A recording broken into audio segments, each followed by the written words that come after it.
The government of the United States themselves, they made a decision that they don't want to give their money to NGOs. They want to give their money to government. It is not our decision. It is their decision. So if anybody is annoyed in between here, they should take their anger to another place. They should not bring it to us. You know, I know there are entities that have been benefiting from these resources, you know, and as a result, they are sponsoring all manner of stories around.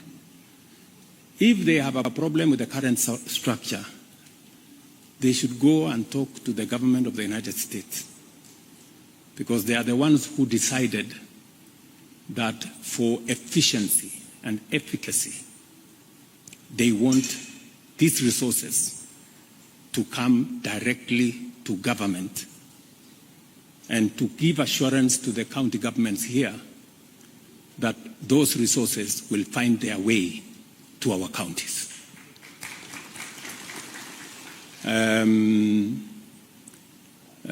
It is not me who said,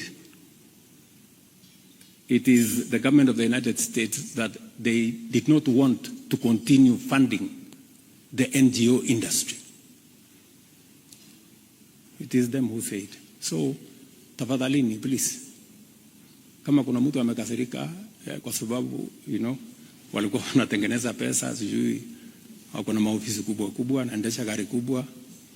Sasa mnatuuliza nini?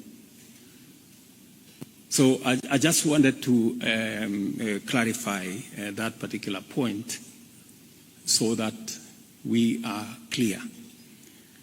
And let me say this finally.